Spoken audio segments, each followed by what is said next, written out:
Halo semua, perkenalkan nama aku Mesa Kodanus Bater. Aku dari kelas 11 IPS 3 absen 15. Pada kesempatan kali ini saya akan membahas tentang pembangkit listrik tenaga sampah Benowo, Surabaya. Yang pertama, kita akan belajar tentang sejarah pembangkit listrik tenaga sampah Benowo, Surabaya.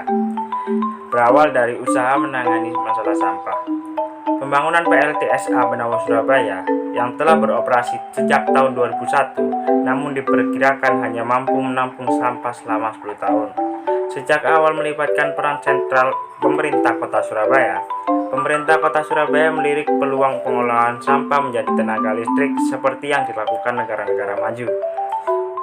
Untuk itu, lewat lelang terbuka pada tahun 2012, pengelolaan PLTSA Benowo dilakukan oleh perusahaan pemenang tender, yakni PT Sumber Organik.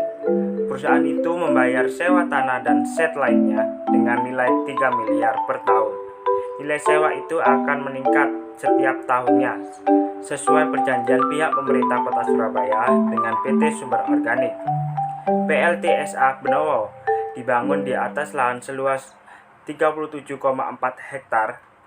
Setiap harinya sebanyak 1.300 hingga 1.500 ton sampah diolah di PLTSA itu. PLTSA Surabaya bisa mengolah 95% sampah yang dihasilkan di seluruh kota Surabaya. Pasalnya, dalam kegiatan operasionalnya, PLTSA itu bisa mengolah hampir semua jenis sampah. PLTSA Benowo mampu mengolah sampah organik maupun non-organik. Pihak pengelola hanya perlu memilah sampah-sampah seperti kaca dan besi supaya tidak mengotori tungku pembakaran. PLTSA Benowo Surabaya memanfaatkan teknologi gasifikasi power plant asal Cina.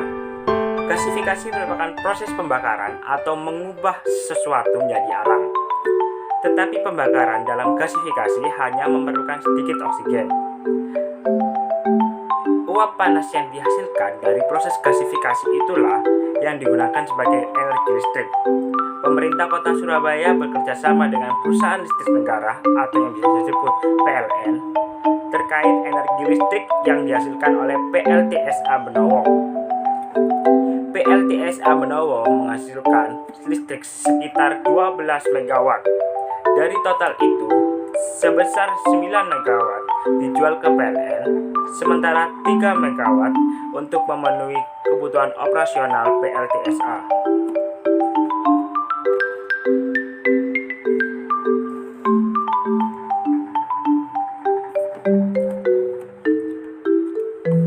Yang kedua, kita akan belajar tentang tujuan dibangunnya pembangkit listrik tenaga sampah. Tujuannya dari pembangkit listrik tenaga sampah yaitu: yang pertama, menangani masalah sampah. Kedua, menambah pemasukan bagi kas pemerintah kota Surabaya. Yang ketiga, memenuhi kebutuhan operasional.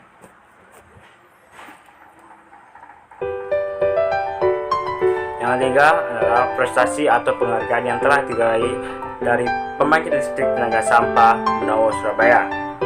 Pembangkit listrik tenaga sampah atau yang disebut PLTSA di tempat pembuangan akhir atau TPA Benowo, Surabaya merupakan PLTSA pertama sekaligus terbesar di Indonesia dari Kementerian Lingkungan Hidup dan Kehutanan atau KLHK, yaitu Adipura Kencana Kinerja Pengurangan Sampah dan 5 singkatan K yang diberikan pada tanggal 14 Januari 2019.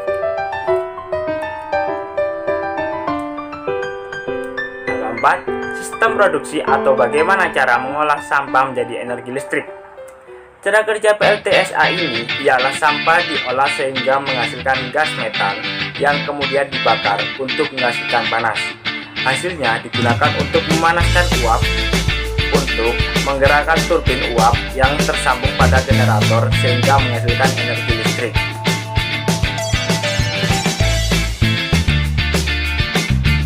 Yang kelima, keuntungan yang dirasakan masyarakat sekitar dan warga Surabaya pada umumnya adalah: yang pertama, mengurangi ketergantungan kita pada bahan bakar fosil. Kedua, dapat mengolah limbah sebagai energi yang dapat terbarukan.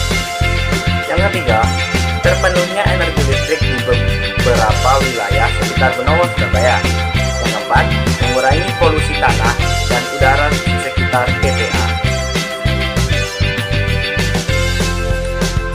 Wilayah mana saja yang menerima listrik dari PLTSA tersebut? Sekitar 2000 rumah wilayah di sekitar Benowo, Surabaya.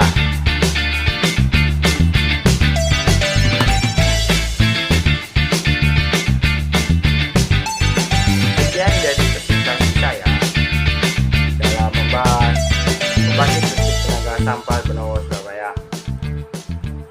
Sekian dan terima kasih. Sampai jumpa.